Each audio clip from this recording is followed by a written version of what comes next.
There's something deeply unsettling about a man who enjoys being alone. Not lonely, alone by choice. He doesn't need noise, he doesn't chase crowds, he isn't scrolling endlessly to fill a void. And that's terrifying to those who rely on distraction to silence their own thoughts. See, most people are addicted to attention. They confuse constant stimulation with meaning. But the man who chooses solitude, he sees the game. He sees through it. Arthur Schopenhauer once said, "Ordinary people think merely how they shall spend their time. A man of talent tries to use it." That difference is everything, because solitude isn't a weakness, it's a crucible, a place where weak men are broken and rare men are forged. The ones who withdraw not because they're rejected, but because they reject the superficial.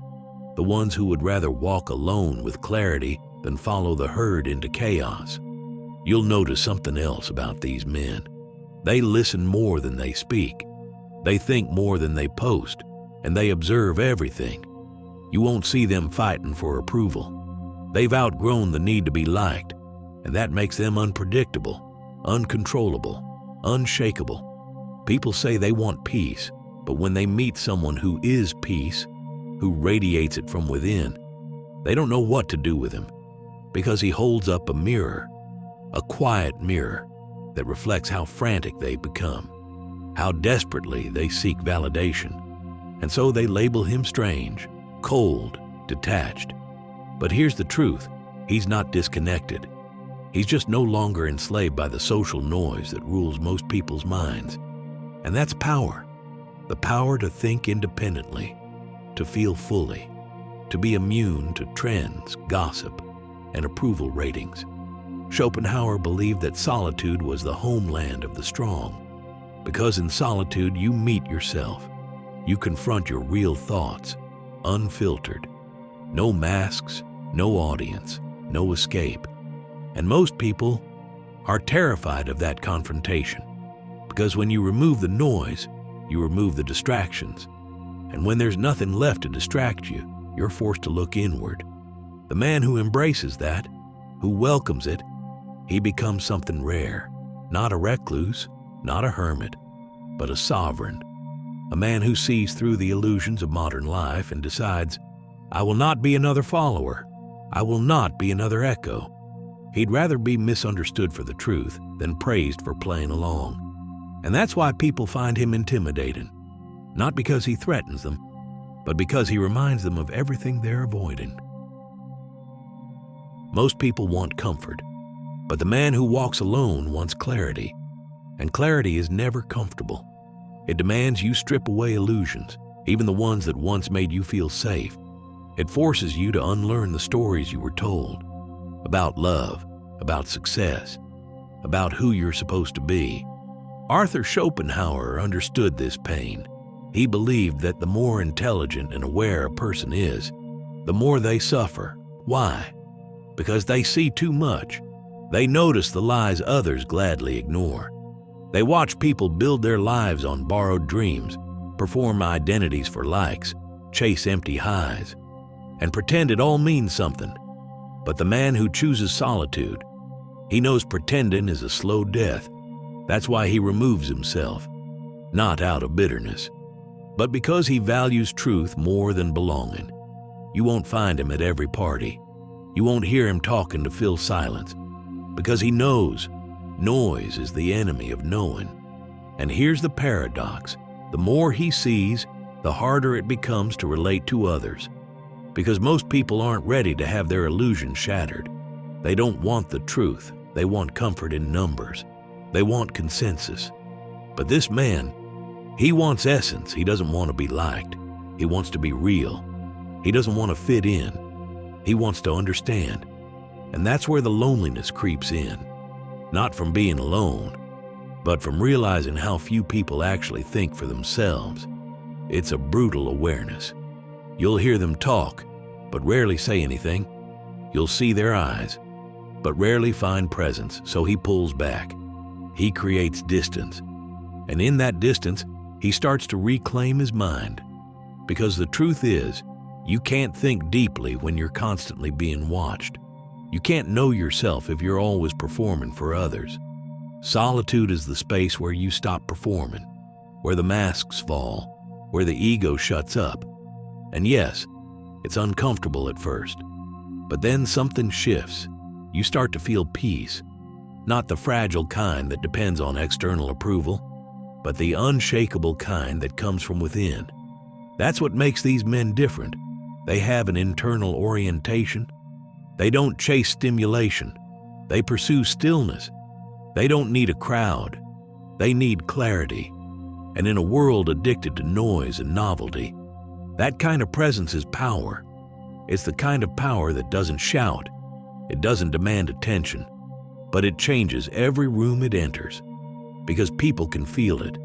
They sense the discipline, the awareness, the restraint. The quiet man is not weak.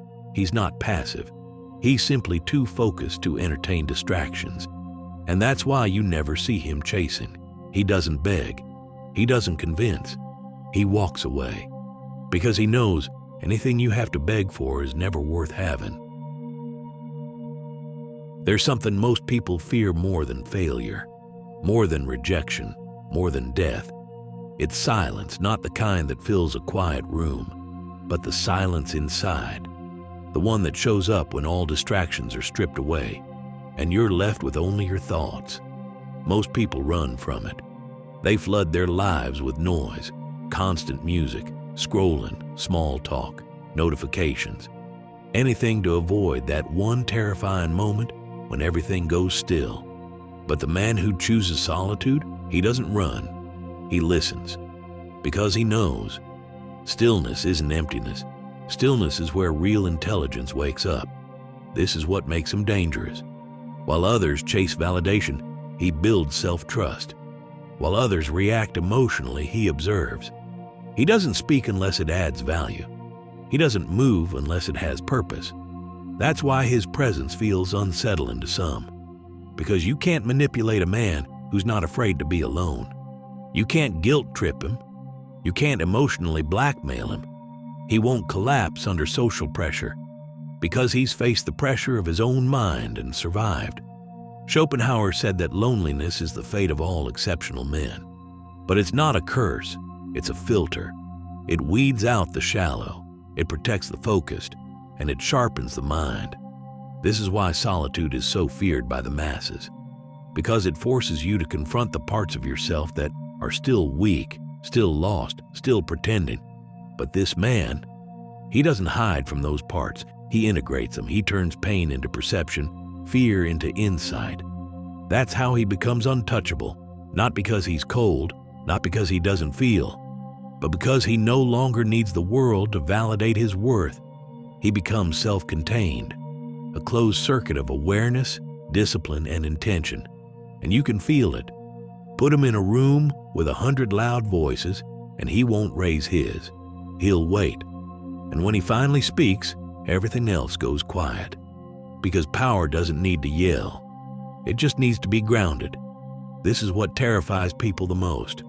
They're used to seeing neediness, chasing, proving, pleasing. But when they meet someone who doesn't need them, who chooses solitude over performance, it forces them to see their own dependency. And they hate that mirror. So they'll call him arrogant, cold, detached. But none of that is true. He's just free. Free from the emotional games. Free from the need to explain himself. Free from the desperate addiction to connection that keeps most people stuck in cycles of betrayal and disappointment. And that kind of man, he doesn't belong to the world. He belongs to truth. The man who walks alone sees the world differently. Not because he's better, but because he's not distracted. He's not lost in the crowd. He's not seduced by the tribe's applause. He sees the machinery of the world, how people chase power, love, success, not for meaning, but to escape themselves. Most people aren't building a life.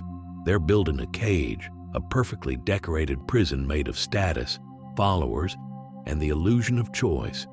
But solitude breaks the illusion. You start noticing the cracks, how people say they want truth but reward lies, how they crave depth but settle for dopamine, how they claim to love freedom, yet run back to the safety of conformity. Schopenhauer didn't sugarcoat this. He said the more intelligent a man is, the more he'll suffer, not because life is worse for him, but because he notices more. He sees the artificial smiles, the transactional love, the endless repetition of human error. And most of all, he sees how little people actually think. It's not that they lack intelligence, it's that they fear it. Because real thinking leads to uncomfortable truths. It forces you to question your life, your relationships, your identity.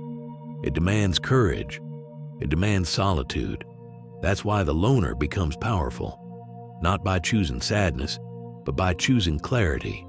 In his aloneness, he reclaims something modern life tries to strip away, the right to think for yourself. He doesn't outsource his values to influencers. He doesn't outsource his emotions to relationships. He doesn't outsource his meaning to jobs or applause. He sits in the void and builds inner architecture. Where others collapse without company, he constructs a fortress, stone by stone, self-awareness, discipline, observation, restraint, until finally, he becomes the one thing this world cannot control, a man who sees through it.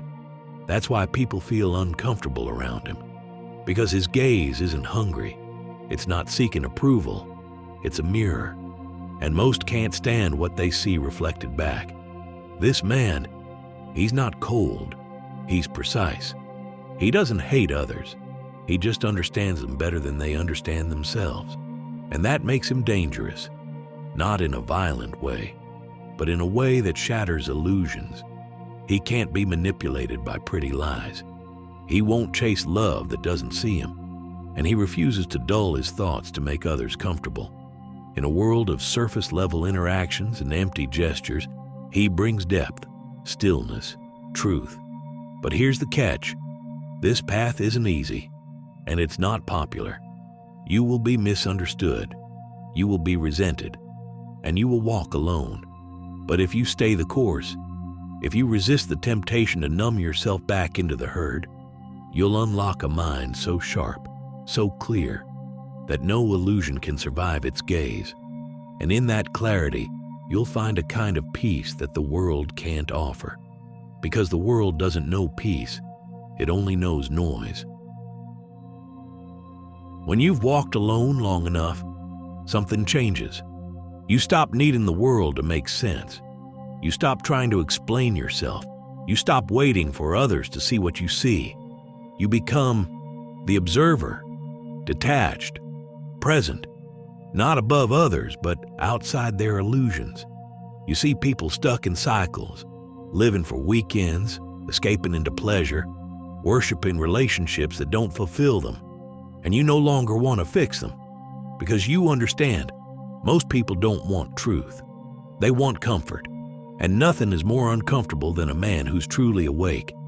You begin to speak less, not because you have nothing to say, but because you realize most wouldn't understand it anyway.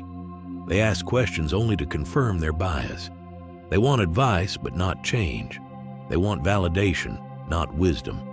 So you stop offering yourself to those who haven't earned it, not out of bitterness, but out of self-respect. Schopenhauer warned of this. He said solitude is the fate of the intelligent, not because they dislike people, but because they see through them. They see the imitation of intimacy, the posturing of love, the shallowness dressed as depth, and so they retreat, not into despair, but into refinement. They read, they write, they think, they sharpen their mind like a blade. They master themselves instead of trying to control others. And the result? A kind of power that can't be stolen, a kind of freedom that doesn't depend on applause, a kind of masculinity that isn't loud, but immovable.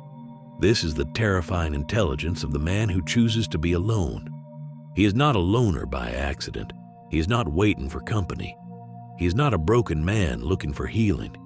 He is a sovereign mind, a storm with calm eyes.